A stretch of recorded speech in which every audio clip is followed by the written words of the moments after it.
कांग्रेस ने कुछ दिन पहले चंडीगढ़ में प्रेस वार्ता करके एक अभियान की शुरुआत करी है, युवा जोड़ो हरियाणा जोड़ो अभियान। और उसी अभियान के माध्यम से आज हम यहाँ मेवात पहुंचे हैं।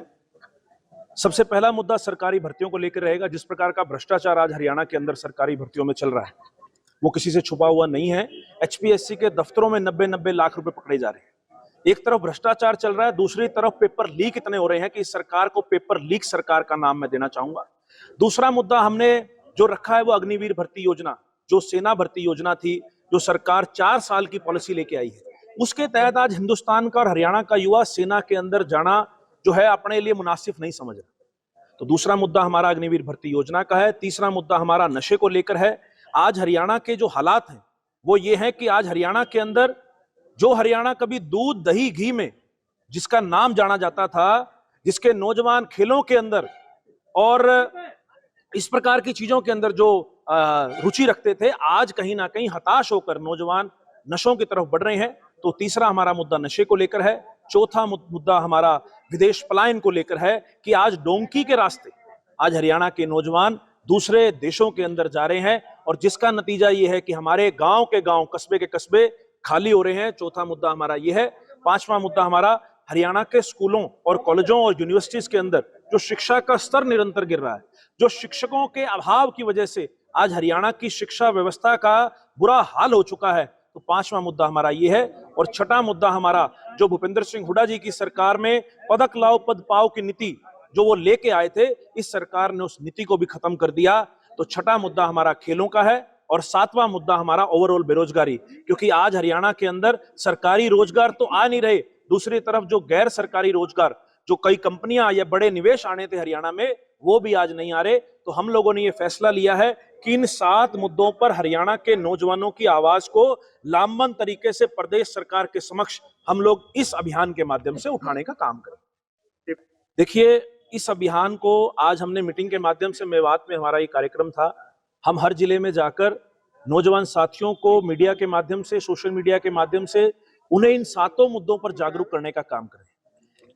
ये हमारे अभियान का फर्स्ट फेज है।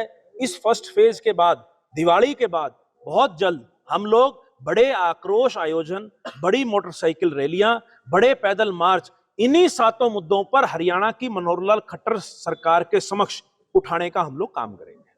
आपने कहा कि मात्र 10 सीटें आ रही हैं, मुख्यमंत्री और मंत्री भी हारने जा रहे हैं, क्या कहेंगे इसको लेकर? देखिए, हरियाणा के अंदर जो आज हालात हैं, आप देखिए कि हरियाणा के प्रत्येक वर्ग, मैं अगर आज आपसे बात करूं, सबसे पहले किसानों की बात करूं, तो किसानों को इस सरकार ने 1.5 साल सड़कों पर लाकर डंडे फेरने का काम किया। कितने हमारे किसानों की अर्थियां बॉर्डर से उठी हैं, ये रही किसानों की बात। दूसरी आप लो सरपंचों की बात, सरपंचों को पंचकुला में बुलाकर डंडे फेरने का काम मनोहर लाल खट्टर सरकार ने किया। आशा वर्करों के साथ किस प्रकार का दुर्व्यवहार किया गया। सरकारी कर्मचारियों को जो ओपीएस की मांग रख रहे थे, उन्हें पंचकुला बुलाकर डंडे फेरने का काम किया। और हरियाणा के नौजवानों के साथ जो जाति ये सरकार कर रही है, जो दुर्व्यवहार ये सरकार कर रही है, तो मैं तो आपको जमीनी हालात से जो है वाकिफ करवा रहा हूं कि हरियाणा के अंदर प्रत्येक वर्ग आज इस सरकार से विमुख हो चुका है। और हरियाणा के अंदर जो आज हालात हैं, मैं दोबारा अपनी बात को रखूंगा कि हरियाणा के अंदर मनोहर लाल खट्टर सरकार की विदाई जो है वो यहां से तय हो चुकी है। मैं तो खट्टर साहब को एक नसीहत भी देना चाहूंगा कि चंडीगढ़ के अपने आवास से आप सामान पैक करना शुरू कर दीजिए, आपकी विदाई का समय आ चुका है। देखिए, लोकसभा चुनाव से पहले हमारा ये लक्ष्य है, क्योंकि लोकसभा चुनाव में लगभग 5 महीने का समय है, तो हम लोग हरियाणा की 90 की 90 विधानसभाओं पे हर बूथ पर कम से कम 5 नौजवानों को, सक्रिय नौजवानों को इस अभियान से जोड़कर उन्हें पार्टी के साथ जोड़ने का काम करेंगे। और ये वो नौजवान रहेंगे जो कल को चुनाव हो तो चुनाव में बूथ के ऊपर मजबूती से यूथ हमारा खड़ा रहे, जो हमारी महिलाएं, हमारे बुजुर्ग वोट ना, जो आने में असक्षम है, उन्हें जो है पोलिंग बूथ तक लाने का काम करेंगे। तो प्रत्येक विधानसभा पर हरियाणा यूथ कांग्रेस 1000 सक्रिय नौजवान फौज खड़े करने का काम करेगा। देखिए, बिल्कुल यहां आप मेवात के अंदर जो मैं आया, मेरी पहले भी हमारे साथियों से बात हो रही थी, तो कई ऐसे किस्से सुनने को आए हैं जिसमें कई बेकसूर लोगों को जो है मुकदमों के अंदर फंसाया जा रहा है। तो मैंने ये बात इसलिए रखी क्योंकि सरकारी अधिकारी सरकार के निर्देश पर काम करता है, तो वो इतनी भी जाति ना करें कि कल को ये सरकार जाए तो 11 महीने के बाद जो ये सरकार जा रही है, तो ऐसा ना हो कि कल को आपको भी उसका हर्जाना भरना पड़े।